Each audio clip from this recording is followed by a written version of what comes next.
Hey y'all, so today I married a man that I have never met in person. I know, crazy, right? So if you're new around here, I have been in love with a man who's in prison for 5 years.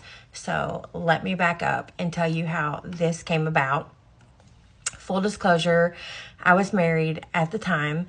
2019, I went to federal prison for 3 months. I met a girl in there who kind of took me under her wing, who knew Ketch and asked if I would help him. She just found out that he had been in prison for a while and asked if I would kind of look after him a little bit and help him be his contact on the outside to do little things for him until she got out. So I gave her my word. I go home on June 3rd, 2019. My police officer husband, who I was with for 25 years, it was like 20 years at that point, I think, somewhere around there, some years, okay? He went to prison the following day, okay? He had been my boss, and we lived together. I never did anything outside the marriage as far as I never hung out with anybody. Everything that we did together. We worked together. We lived together. I feel like he kind of raised me in a lot of ways. He's 15 years older than me. So I really do feel like he raised me in a lot of ways. And he just handled and took care of everything. I was a spoiled little brat. So me being by myself for the first time in my life, really, ever, because I left my dad's house and went into the military, and then from the military into married. So I've never really been on my own. I did not handle that well. I was not happy in my marriage anyway. I was an addict. I didn't realize how miserable I was and the whys of why I was so addicted to medication and the feeling of being numb. But so Ketch was calling me, having me do this, having me do that. It really got on my nerves at the beginning. But after a while of us being friends, I got to noticing that the only time I laughed or smiled was when I was on the phone with him. My husband at the time was driving me batshit crazy. He had a cell phone, was calling me 10 to 15 times a day because normally he kept up with everything I do, every little move I make. He couldn't do that being in prison. And so it was making him crazy. It was making me crazy, him being crazy. Anyway, he knew about Ketch. I was honest with him and told him, hey, I'm helping this dude. We're friends or whatever. And when I started developing feelings for him, I let him know. I ended up going back on a violation, and so when I got taken away, I didn't get to talk to Ketch for several months, and there was a lot of things that went on, but I was more devastated being away from Ketch than I was being away from my husband. That kind of told me a lot. Anyway, I come home from prison, and 6 months later, I move out. I move out on my own. I left with nothing but a couch, because I knew that I was just completely head over heels in love with Ketch, and I knew that's what I wanted.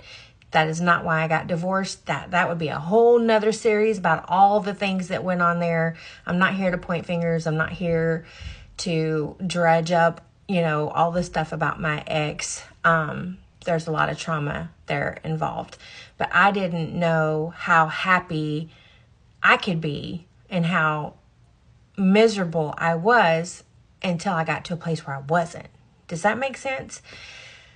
And for those of you who are going to say, you don't know him, he could be talking to other people, he could be messaging other women. Let me just say, he did have a girl that had been helping him out and stuck by his side, would visit, all the things for 8 years. She was in love with him. He did not return her feelings. Never told. It would have been so easy to manipulate her and for him to tell her all the things. And he didn't. He never told her he loved her, never, returned her feelings. And she told me that herself because she tried to basically make me aware and make things look a certain way to me when she found out about me. And he completely cut her off. No questions asked. I didn't ask him to, but he said that was the only way that he knew to get me to believe that he was serious about me. So, anybody, I've had friends that have tried to message him and trip him up. He doesn't answer, and he immediately prints it and sends it to me and tells me about it. Now, in the feds, you only get 500 minutes of call time. I get all 500 minutes. He might call his mom. He might call his dad. If he does, he tells me, and he's like, hey, I want to be able to call you every single day, so let's keep up with the minutes. And I keep up with them. He did 15 months in the hole, which in the feds is called the shoe. And he wrote me every single day. He got 2 phone calls a month for those 15 months, and I got every single phone call. Never called his mom, never called his dad, never called anybody in his family. So I just have never, I don't know, I've just never loved anybody the way I love this man. And I feel like we have been able to really get to know each other without the pressures of, the physical relationship or what have you.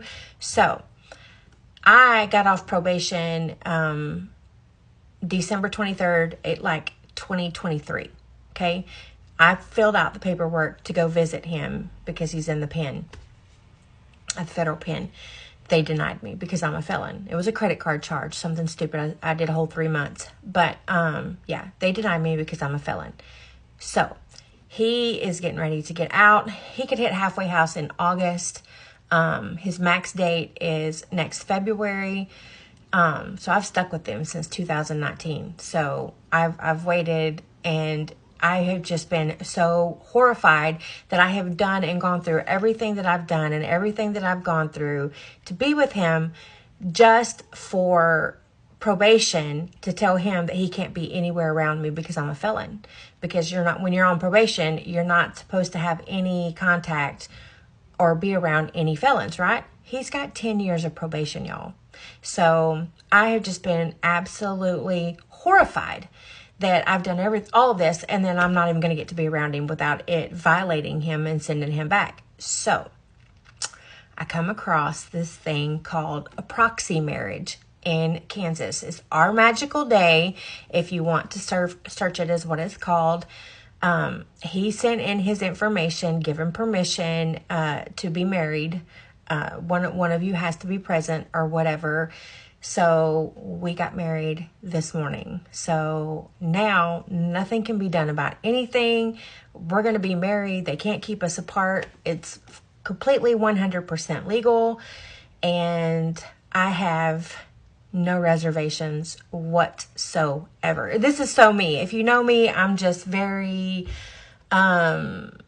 spontaneous, and I just lead by my heart, and I'm so big-hearted. And when I'm in, I'm in. And I'm almost 50 years old. I'll be 50 next month, and my girls are grown. I'm not dragging kids with me. I'm not hurting anyone, and I'm not doing anything that's going to hurt anyone. I'm not like I said, I'm not dragging kids into the middle of this. So I feel like I have more to lose if I didn't do it, because that would just be my luck. I'd be head over heels in love with him, which I already am. But I mean, things would just intensify when I get to meet him, just for them to tell me that I can't be anywhere around him for 10 years. And I'm not trying to do that. I'm not trying to do all that. So I have no reservations or hesitations whatsoever. I do have a year to annul if, for some reason I met him and it just wasn't all that. And at this point, what's another fucking divorce? Nothing. It's nothing. No sweat off my back. No sweat off yours, little Mr. and Miss Opinionated over there. And it's totally fine. I don't mind if, you don't agree with my decisions, if it's something that you would never do. I know some people are going to be like, he doesn't have anything. He's a convict. He's going to get out. He could go back to prison. I mean, I was married for 20 years, and my police officer husband went to prison. So anything can freaking happen is the way that I look at it. And I had all the things. I had a 2-story house with 2 vehicles and a pond and animals and everything that materialistic that everybody says that, that Catch is not going to be able to provide. And I was miserable. I would rather have nothing and be happy than have everything and be miserable like I was. So if you have any questions, fire away. I can take the heat, but I mean, I love y'all, but I don't care what you think. So I don't need your permission. This makes me happy, and those close to me are supportive, and that's all that matters to me. But I just wanted to let you know that your girl is married, and I couldn't be more happy. So yeah, I love y'all.